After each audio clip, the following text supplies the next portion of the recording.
For today's video ay may lakad kami at iiwan muna namin si Andrew sa ninang ni Anton kay ating Chilian. Kawawang batang.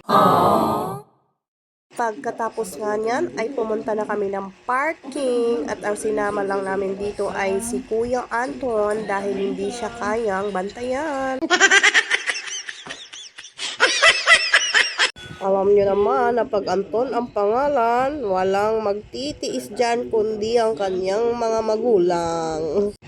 Kami nga pala ay pupunta ng Manila Hotel.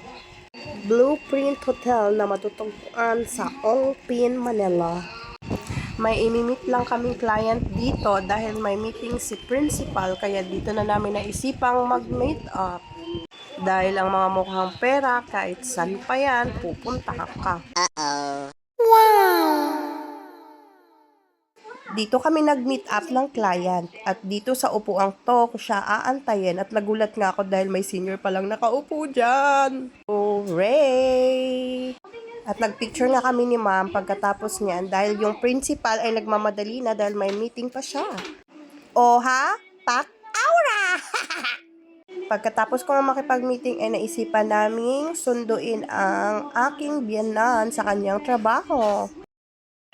Along the area lang siya, kaya naisipan na namin siyang sunduin. Medyo scary lang dito sa lugar nila kasi port area to, kaya usually nakikita nyo ay mga container van.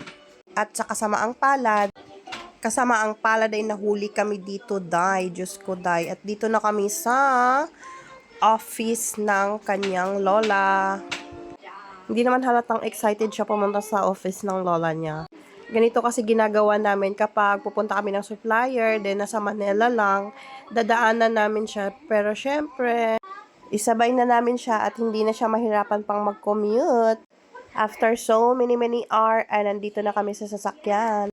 At nakatulog na nga ang bata, pauwi na kami.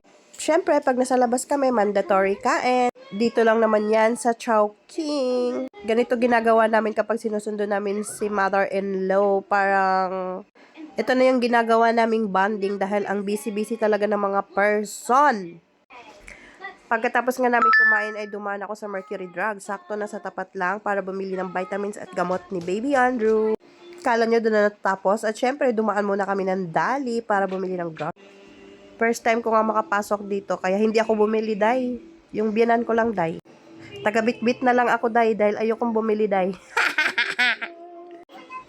Siyempre, pag bumili ang WOWA, kailangan meron sa batang maliit na spoiled brat with marshmallow. Pagkatapos niyan, akala nyo ba tapos na yung kwento ko? At syempre, nag-deliver kami ng bugas pagkatapos ko nga magbihis dahil pera is life, day.